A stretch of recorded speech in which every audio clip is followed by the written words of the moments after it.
오늘도 부활의 주님의 평강이 여러분 가운데 함께하기를 빕니다. 말 많고 또 소란했던 보궐 선거가 끝이 났죠. 민심의 무서움을 보여준 선거였다고들 말합니다. 나라를 이끄시는 분들이 부디 민심의 채찍질이 어느 부분에 많이 가해졌는지 잘 성찰하고 교훈을 삼았으면 좋겠습니다. 그리고 이제 우리 정치도 독선과 아집이 아니라 협치로, 그리고 정쟁이 아니라 민생을 챙기는 모습으로 나아가기를 간절히 소원해 봅니다. 제 어릴 때만 해도 귀신이나 도깨비 이야기를 곧잘 하곤 했었습니다. 학교에 뭐 달걀 귀신이 있다느니, 처녀 귀신, 몽달 귀신을 봤다느니, 이런 말들을 들어 듣곤 했다는 것이죠. 한 번씩 시골에 갈 때가 있었는데 꼭 어른들이 지금 생각하면 참 농담이지만은 굉장히 그 사실적으로 말해서 저도 믿곤 했던 것 같습니다. 도깨비가 많이 나타난다는 겁니다. 그래서 인적이 드문 산길이나 엄침한 창고 같은 그런 데 가게 되면 꼭 도깨비가 나올 것만 같은 그런 마음들이 있었습니다. 그래서 얼마나 쫄았는지 제가 기억이 납니다. 도깨비도 귀신의 일종이라고 하죠. 그런데 요즘 친구들은 도깨비를 전혀 무서워하지 않는다고 합니다. 왜 그런가 했더니만 예전에 인기 있었던 도깨비라는 드라마 때문입니다. 여러분, 잘생긴 공유 같은 사람이 나와서 도깨비라고 하는데 뭐가 무섭겠습니까? 도깨비가 참 재밌는 게 도깨비는 다리가 하나뿐이라고 합니다. 그래서 도깨비가 굉장히 힘이 세고 또 강하기는 하지만은 싸울 때 이 다리를 공격하고 또 다리를 감아버리게 되면 쉽게 이길 수가 있다고 합니다. 여러분도 한번 해보십시오. 오늘 제가 이렇게 서두에 도깨비 이야기를 많이 하는 것은 오늘 본문의 상황이 그런 것과 비슷하다는 것입니다. 여러분, 예수님이 제자들 가운데 떡하니 나타나셨는데 이 제자들 눈에는 마치 예수님이 도깨비 같이 보였을 것이기 때문입니다. 여러분, 부활하신 예수님의 몸은 어떤 모습이었을까요? 오늘 우리가 이 부활의 몸에 대해서 말씀을 나누어 보고자 합니다. 자, 예수님이 부활하신 후 어느 날 저녁 제자들은 함께 모여 있었는데 이 문을 꽁꽁 잠가두고 그렇게 있었습니다. 예수님의 부활의 소식을 들었지만 그들은 별로 기뻐하지 않았습니다. 오히려 두려워하고 있었습니다. 왠가 하니까 이 자기들을 핍박하게 될 유대인들을 두려워했기 때문입니다. 예수님을 십자가에 못 박은 그 유대인들이 이제는 예수님의 이 제자들을 찾아내어서 죽이려고 혈안이 돼 있었던 상황이었습니다. 그런 상황에 제자들은 두려워 떨고 있었더라는 것이죠. 그때 부활의 주님께서 이 제자들을 찾아오셨습니다. 제자들을 찾아오신 주님, 무슨 말씀부터 하셨습니까? 오늘 본문 서두에 나오죠. 너희에게 평강이 있을지어다. 여러분, 우리가 이 평화의 인사를 하는 이유가 바로 이것입니다. 주님은 늘 가시는 곳마다 이 평화를 선언하시고 기원하셨기 때문입니다. 그런데 이렇게 너희에게 평강이 있을지어다 그러면 사람들이 아멘 하고 예수님을 맞이해야 되지 않겠습니까? 그런데 축복의 인사를 건넸는데도 제자들은 자기들에게 나타난 그 예수님의 모습을 보면서 충격을 받았습니다. 오늘 본문 36절을 보면 이런 상황이죠. 예수님께서 문을 열고 제자들 가운데 들어오신 것이 아니라 문이 열리지도 않았는데 예수님께서 제자들 가운데 짠 하고 서 계신 이런 모습입니다. 그러니 도깨비로 생각하지 않았겠습니까? 자기들 생각할 때는 분명 예수님이 문을 열고 들어오시지 않았는데 자기들 가운데 이렇게 떡하니 계시니 놀라지 않고 배기겠냐라는 거죠. 그래서 본문 37절은 제자들이 예수님을 보고 엄청 놀라고 무서워했다고 전하고 있는 것입니다. 예수님이 평화의 인사를 하는데 무서워하고 또 놀란 이유를 우리가 이렇게 알 수가 있는 것입니다. 자, 근데 제자들이 이렇게까지 놀란 것은 결국 예수님을 영으로 봤기 때문입니다. 여기서 영이라는 것은 유령으로 생각하면 되겠습니다. 유령으로 봤기 때문에 이렇게 놀랐다라는 것이죠. 공간을 초월해서 자기들한테 나타나신 그 예수님을 마치 도깨비같이 여긴 것입니다. 여러분, 부활의 몸을 처음 본 제자들의 반응이 이랬다는 것입니다. 제자들이 하도 두려워하니까 이제 예수님은 그들을 안심시키려 하십니다. 38절이죠. 어찌하여 두려워하며 어찌하여 마음에 의심이 일어나느냐. 두려워하지 말고 안심하라고 주님께서 말씀하고 계시는 것이죠. 그러면서 제자들에게 주님이 어떤 제안을 하십니까? 39절을 보니까 내 손과 발을 만져보거라. 그렇게 주님은 말씀하십니다. 이들을 안심시키려 하시는 것이죠. 유령은 살과 뼈가 없지만 나는 너희들이 보는 대로 살과 뼈가 있다. 이걸 좀 보여주시고 싶은, 알게 해주고 싶은 그런 주님의 마음을 느낄 수가 있습니다. 그러니까 지금 제자들 앞에 모습을 드러낸 이 부활의 예수님은 귀신도 아니고 유령도 아니고 부활의 실체 그 자체라는 것을 지금 힘주어 말씀하고 있는 것이죠. 자, 그런데 이쯤 되면 제자들이 또 믿으면 좋겠는데 이제는요, 이 모습을 본 제자들이 기뻐서 못 믿겠다고 전하고 있는 것입니다. 41절 보십시오. 그들이 너무 기뻐서 이제 예수님인 것을 확인한 것입니다.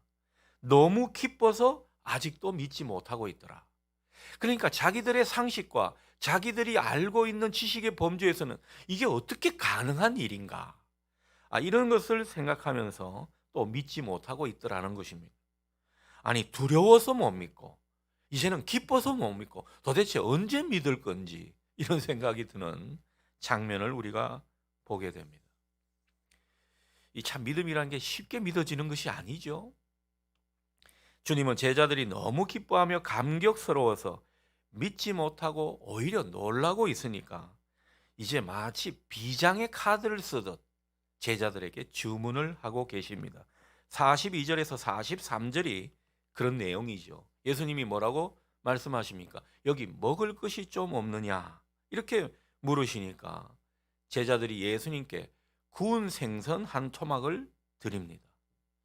그러자 주님은 이걸 받아서 그들 앞에서 잡수시는 모습을 보여주십니다. 주님께서 왜 이런 모습을 보여주시는가? 그런 생각이 들죠. 자, 그렇다면 본문에서 주님께서 제자들에게 나타나셔서 손과 발을 만져보라고 말씀하시고 그것도 모자라 음식을 드시는 그 모습을 보여주신 이유가 무엇입니까? 여러분은 주님께서 제자들에게 부활의 실체를 보여주신 이유가 뭐라고 생각하십니까? 주님께서 부활의 몸을 보여주시면서 말씀하시려는 게 있다면 그게 뭐냐라는 거죠. 오늘 우리가 이걸 살펴보는 것입니다. 자, 오늘 주님께서 보여주신 부활의 실체는요, 손과 발이 다 있고 또 입이 다 있다라는 것입니다. 분명히 몸으로 부활하신 모습이라는 거죠. 단지 뼈가 없을 뿐입니다. 여러분, 뼈가 없다는 것은 무슨 의미입니까? 부활의 몸은요, 이 시공간의 제약을 받지 않는다는 뜻입니다. 그래서 예수님께서 어떻게 보면 문틈으로 들어오시는 이런 모습을 보여준 것이죠. 아무리 좁은 공간이라도 다 뚫고 들어갈 수 있는 것입니다. 자, 그리고 본문이 또 하나 보여주는 것은 이 부활의 몸은 먹을 수도 있다는 것입니다. 우리 중에는 먹방 좋아하시면서 먹는 즐거움을 굉장히 중요한 즐거움으로 여기는 분이 있죠. 저도 그렇지 않다고 말씀드릴 수 없는데, 여러분, 천국 가면 어떤 분은 먹는 즐거움이 없는 줄 알고 계신데 그렇지가 않습니다. 천국에도 이 생명수 강이 흐르는 양쪽에 12종류의 열매가 있다고 하죠. 먹지 못하는데 그 열매가 왜 있겠습니까? 얼마든지 먹을 수 있다라는 것입니다. 그러니 우리 중에 먹는 것 좋아하는 분 걱정하지 마십시오. 천국에 더 좋은 것 먹을 수 있을 것이니까요. 아무리 맛있는 거 먹어도 체하는 게 없고 탈이 없다면 얼마나 좋겠습니까? 이 땅에서는 좋은 거 먹고 나면 꼭 탈이 나는 경우가 있잖아요. 꼭 체합니다. 근데 천국에서는 그런 일이 없다라는 것을 우리가 느끼게 되는 것이죠. 그러니 여러분 기대하십시오. 자, 주님께서 오늘 본문에서 부활의 실체를 보여주신 첫 번째 이유는 다른 게 아닙니다. 이 부활이라는 것은 단지 영으로 살아나는 것이 아니라는 것이죠. 몸으로의 부활이 중심이라는 것을 우리에게 보여주시는 것입니다. 그러니까 부활의 몸이 분명히 있다는 것입니다. 그래서 예수님은 제자들에게 손과 발을 만져보거라, 그리고 생선을 잡수시는 이런 모습을 보여주신 것입니다. 주님께서 영으로 부활하신 것이 아니고 몸으로 부활하셨다는 이 사실을 우리에게 보여주는 것입니다. 예수님 당시 사람들은요, 이 헬라 철학의 영향을 많이 받아가지고 또 성경에 보면은 사두개인 같은 경우는 부활이 없다. 굉장히 현실주의자들은 부활을 인정하지 않았거든요. 자, 그 가운데 부활이 있다고 해도 영으로 부활한다고 생각했던 것입니다. 거기에 대해서 주님은 아니라 분명히 말씀하시죠. 당신의 부활의 몸을 보여주시면서 영혼이 육체와 분리되지 않고 그 위에 신령한 몸이 덧입혀진다는 이 사실을 예수님께서 몸소 보여주시고 가르쳐 주신 것입니다. 부활의 몸은 서로가 서로를 알아볼 수 있습니다. 만질 수도 있습니다. 또 먹을 수도 있는 그런 몸이라는 것이죠. 그러나 이전의 몸과는 차원이 다릅니다. 신령한 몸이라고 바울이 말하는 이유가 바로 거기에 있죠. 그러므로 주님께서 우리에게 말씀하시는 것은 우리도 이런 몸의 부활을 믿으라고 하시는 것입니다. 그래서 우리가 조금 전에도 고백했지만 매주 고백하게 되는 사도신경 맨 마지막에 뭐가 있습니까? 몸의 부활과 영생을 믿습니다. 이 몸이라는 것을 강조하고 있는 거죠. 그러니까 우리가 몸의 부활을 믿는 사람들이라는 것입니다. 예수님은 부활의 첫 열매시라고 성경에서 말하고 있죠. 부활의 몸을 처음으로 경험한 분이시라는 겁니다. 우리가 예수님을 믿고 그분을 따른다는 것은 우리도 부활한다는 것인데, 우리가 부활할 때는 우리도 주님처럼 영과 육이 하나 된 몸으로서의 부활이 된다는 사실을 믿으라고 하는 것입니다. 여러분, 이 사실을 믿으십니까? 우리는 몸으로 부활하는 것입니다. 이 몸으로 부활한다는 그 사실을 믿는 사람은요, 그러니 이 몸을 함부로 쓰지는 않습니다. 이 몸을 제대로 써야 한다는 것이죠. 이 몸이라는 것이 꼭 이런 육신만 이야기하는 게 아니죠. 어떤 육신의 삶도 포함되는 것인데, 성경은 그렇게 우리에게 전합니다. 우리 몸이 하나님의 영이 머무시는 성전이라는 거죠. 진짜 부활을 믿는 사람, 몸으로의 부활을 믿는 사람은요, 우리 몸이 성전이라고 믿고 사는 사람입니다. 제가 예전에 청년들이 저한테 이런 질문을 했습니다. 우리 예수 믿는 사람이 담배를 많이 피고 술 많이 먹는 거 그래도 괜찮지 않습니까? 성경에서 그런 거 금지하는 것 없지 않습니까? 여러분, 우리 몸이 성전이라고 하면요, 그런 관점에서 몸을 훼손하는 일은 안 하는 게 좋겠죠. 이렇게 피어싱 많이 하는 친구들이 있습니다. 가급적 안 하는 게 좋습니다. 미용상 꼭 하고 싶으면 말릴 수는 없지만은 몸을 훼손하는 일을 하면 안 된다는 것이죠. 여러분, 너무 일에 중독이 돼가지고 몸을 함부로 쓰고 몸을 관리 안 하는 것, 그것도 어떻게 보면 우리 몸이 성전이라는 것을 제대로 이해하고 살지 못하는 것일 수 있습니다. 그러니 우리의 몸이 성전이라고 생각하고 이 성전이 너무 악하고 또 주님이 싫어하시는 그런 자리에 있는 것도 사실 좋지 않겠습니다. 육신의 삶도 그만큼 중요하다는 것을 우리에게 말씀하시는 거죠. 하나님은요, 우리에게 직접적으로 이래라 저래라 가장 중요한 것들은 그렇게 말씀하시지 않습니다. 우리가 인격적으로 판단하고 하나님이 가르쳐 주신 진리를 우리 몸에 배이게 되면 자연적으로 안 좋고 주님이 싫어하시는 건 끊게 돼 있죠. 우리가 이런 주님의 원리를 이해하며 살면 좋겠습니다. 물론 현재 우리 몸은 썩어질 것입니다. 그래서 고린도 후서에 보면은 5장에 보면 그런 말이 나오죠. 그 사람은 점점 낡아지고 녹슨 것 같이 되고 말 것입니다. 그런 표현이 나온다는 것입니다. 그러다가 우리 몸은 결국 없어지고 말 것입니다. 우리가 몸을 귀하게 여기고 잘 관리해야겠지만은 이 자연의 이치는 또 막을 수가 없습니다. 그런데 이 자연의 이치를 막으려고 얼굴에다가 얼마나 많이 보톡스를 맞고, 예전에 어떤 권사님 보톡스를 많이 맞고 왔는데 제가 알아보지를 못하겠더라고요. 너무 그럴 것도 없다라는 것입니다. 우리 몸은 썩어지고 말 것입니다. 자, 그런데 완전히 없어지는 게 아니라는 것입니다. 성경이 말하는 것은 우리 몸은 새롭게 마침내 변화된다는 것이죠. 하나님의 능력으로 말씀입니다.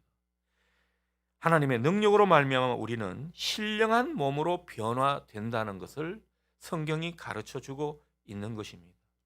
그러니 순리대로 살고 비록 몸이 후패해지고 썩어져 간다고 해도 하나님의 능력으로 우리의 그 썩어질 몸이 영광의 몸으로 변화된다는 이 사실을 우리가 믿어야 할 것입니다.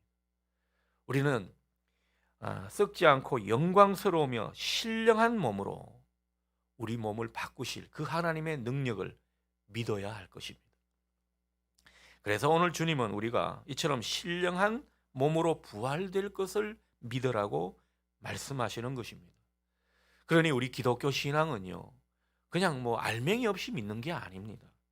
신령한 부활의 몸으로 변화될 것을 믿는 신앙인 것입니다.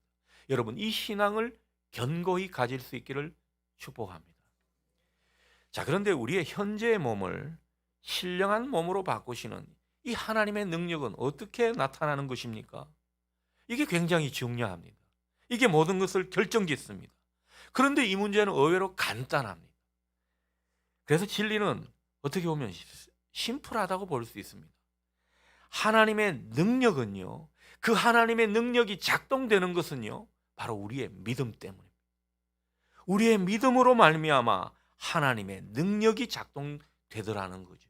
우리의 그 썩어질 몸이 영광스러운 몸이 되는 것은 바로 하나님의 능력 때문인데 그 능력을 가능케 하는 것이 바로 우리의 믿음이라는 거죠. 그러니 여러분, 믿음 하면서 참 믿음을 우리가 쉽게 말하고 있는데 이 믿음이 얼마나 중요한 것인지 새삼 느끼게 되는 것입니다. 이 믿음의 위대성을 우리가 느끼고 살 수 있기를 바랍니다. 우리 믿음이 이렇게 중요한 것입니다. 그래서 믿음 있는 자와 믿음 없는 자를 하나님께서 마침내 분리하시면서 그 양과 염소로 하나님이 심판하시는 겁니다. 여러분, 믿음 있는 자로 주님이 인정하시는 양으로서 끝까지 승리할 수 있는 우리 모두가 될 수 있기를 축복합니다. 자, 주님이 부활의 실체를 우리에게 보여주신 두 번째 이유는 이것입니다. 제자들에게 하늘나라의 분명한 소망을 주시기 위함입니다. 여러분, 하나님 나라는요, 부활의 주님으로부터 시작된 나라라고 볼 수 있겠습니다. 하나님의 세계가 진정 나타난 것은 부활의 주님 때문인 것입니다. 십자가에서 이 세상의 모든 것들은 다 없어지고 죽을 것만 같은, 사라질 것만 같은 그런 것을 주님이 하나님께서 보여주시고 부활하게 하신 이후에 하나님 나라, 주님께서 이 땅 가운데 계시면서 그렇게 선포하신 하나님 나라가 가능하구나, 이걸 사람들이 알게 된 계기는 바로 부활하신 주님 때문이라는 거죠. 그래서 우리가 천국 그러고 하나님 나라 그러는 것은 결국 부활하신 주님 때문에 시작된 것입니다. 부활하신 주님은 죽음의 권세로부터 벗어나 자유하게 하시고 생명이 넘치게 하시는 그 하나님 나라를 우리에게 선물로 주시는 것입니다. 여러분, 우리는 이 선물을 받은 사람들입니다. 우리가 이 하나님 나라에 살고 있는 것을 확신하고 또 영원한 천국을 소망하기 위해서 우리에게 부활의 실체를 보여주신 것입니다. 주님께서 일으키신 퍼포먼스가 이유가 없는 게 아니죠. 그러니 우리가 오늘 이 부활의 실체를 보면서 하늘나라에 대한 소망을 가지고 사는 우리가 될 수 있기를 바랍니다. 부활신앙은 부활에 대한 소망, 하나님 나라에 대한 소망을 가지는 게 그 핵심입니다. 사람들이 하나님 나라에 대해 분명하게 깨닫기만 하면 못할 일이 없고 또 넘어서지 못할 것이 없습니다. 그만큼 하나님 나라는 황홀하고 복된 것이고 영광이 넘치는 곳이기 때문입니다. 여러분, 우리가 영원한 천국을 살아가게 될 것을 우리가 소망하십시오. 그리고 영원한 천국이 이 땅 가운데 임한 것을 믿으십시오. 우리는 지금부터 영원토록 주님과 함께 살아가는 사람들입니다. 하나님 나라에서 말이죠. 그래서 이 땅에 임한 하나님 나라는 특징이 있다라는 것입니다. 그 하나님 나라는 우리가 주님의 능력으로 말미암아 평강이 찾아오고 기쁨이 넘치고 사랑이 충만하게 되면 우리는 하나님 나라에 살아가는 모습이 확실한 이런 사람이라는 거죠. 우리 삶이 예전에는 불의와 부정으로 그렇게 치달았었는데 하나님의 뜻이 보이고 하나님의 의에 입각해서 그렇게 살아가려고 한다면, 그런 삶을 다 이루지 않아도 그런 삶을 살려고 한다면 여러분, 그것은 주님의 세계인 것입니다. 우리가 주님의 세계, 하나님 나라에 속한 사람임을 분명히 알고 사시기를 바랍니다. 주님께서 이것을 위해서 부활의 실체를 보여주신 것입니다. 하나님 나라가 가능한 이유는 바로 부활 때문에 그렇다는 것입니다. 주님은 우리가 이 땅을 살면서 이 분명한 하나님의 세계에 소망을 두고 살라고 말씀하시는 것입니다. 우리가 이렇게 부활의 소망으로 하나님의 세계를 바라고 산다면 우리는 하나님의 능력으로 말미암아 기쁨과 평강이 우리 삶 가운데 있게 될 것입니다. 사랑과 의가 충만한 그런 하나님 나라를 살게 되는 것이라는 겁니다. 주님께서 우리에게 하나님 나라가 너희에게 임하였다 선포하셨는데 그 하나님 나라를 제대로 살지 못한다면 얼마나 불충하는 것입니까? 여러분, 우리가 제대로 믿음으로 살고 하나님 나라를 경험하며 사는 것이 얼마나 하나님께 기쁨을 드리는 것인지 모른다는 거죠. 부활의 주님의 그 실체를 보여주신 그 주님의 마음을 흡족하게 하는 일이라는 거죠. 여러분, 부활의 소망을 가진 자에게 하나님 나라는 선물로 주어지는 것임을 보실 수 있기 바랍니다. 부활의 소망으로 주님을 의지하는 사람에게 하나님 나라 복이 온전히 경험되는 것입니다. 여러분, 우리 초대교회 신앙의 선배들은요, 그 무서운 로마의 압제 속에서, 그리고 유대 지도자들이 그렇게 예수 잔당을 핍박하려는 그런 위기 속에서 이 천국을 누리며 살았다는 것입니다. 성경이 우리에게 전하는 것이 바로 그것입니다. 여러분, 복음서가 쓰여진 그 시대는요, 얼마나 암울하고 얼마나 생명의 위협이 있었던 시대인지 모릅니다. 그 복음서 저자들이 목숨을 걸고 이 복음서를 통해서 우리에게 전해주는 이 복음이 무엇입니까? 보이는 현실이 다가 아니라는 겁니다. 이 땅 가운데 하나님 나라가 임했으니 그 하나님 나라를 너희들이 살라는 거죠. 그 하나님 나라 복을 경험하라는 것입니다. 우리는 돈이 없고 아프고 또 여러 가지 문제가 생기면 하나님 나라에 속한 인생으로 살아가는 것이 아니라 오히려 하나님 나라를 잃어버린 사람처럼 사는데 믿음이 없어 그런 것이죠. 우리는 물질과 세상의 명예와 세상의 영광으로 우리는 하나님 나라의 복을 얻는 사람들이 아닙니다. 오직 믿음으로 말미암아 주님이 말씀하시는 그 영광된 하나님의 세계를 보고 우리는 또 기뻐하며 평강을 누리며 사는 것입니다. 그 사랑 가운데 우리 삶을 정조준하면서 그 사랑에 맞추어서 우리도 남을 사랑하고 살게 되는 것이죠. 하나님께서 이 신비를 우리 믿음의 세계에 펼쳐 놓으신 것입니다. 이걸 우리가 알고 제대로 누리고 살라는 것이죠. 주님은 오늘 우리도 주님처럼 부활의 그 신령하고도 영광된 몸으로 변화된다는 그 사실을 말씀하십니다. 이 믿음이 있는 사람에게 하나님은 놀라운 능력으로 우리 몸을 영광된 몸으로 바꾸어 주실 것이라는 겁니다. 우리가 이 부활에 대한 소망을 갖고 살기를 바라시는 것입니다. 여러분, 부활에 대한 소망은 곧 하나님 나라에 대한 소망이라고 말씀드렸습니다. 어렵고 힘든 그 보이는 현실 다가 아니라는 것입니다. 주님은 우리에게 영원한 천국을 선물로 주셨습니다. 부활의 주님을 믿는 그 사람에게 선물로 주셨다는 것입니다. 그런데 그 천국이 이 땅 가운데 삶에도 경험된다는 것이 복음이 가르쳐주는 진리의 말씀인 것입니다. 여러분, 여러분이 살아가는 그 현실, 여러분이 처한 상황 가운데 하나님 나라가 임하는 것을 믿고 사시기를 바랍니다. 그리고 하나님 나라를 누리며 사시기를 바랍니다. 이게 우리가 믿는 사람의 도리인 것입니다. 우리 믿음은 허무맹랑한 것이 아닙니다. 그 실체를 우리가 경험하라는 거죠. 부활의 실체를 보면서 하나님 나라 실체를 경험하라는 것이 오늘 우리에게 말씀하시는 내용인 것입니다. 자, 그렇다면 중요한 것은요, 오늘 우리가 어떠한 믿음으로 사는가, 그것입니다. 우리가 어떠한 믿음으로 사는가는 곧 어떠한 육신의 몸으로 이 세상을 사는가 하는 문제와 관련이 있습니다. 성경은 우리에게 이렇게 가르칩니다. 고린도전서 15장 44절 말씀이죠. 육의 몸으로 심고 신령한 몸으로 다시 살아난다. 이렇게 우리에게 가르치고 있습니다.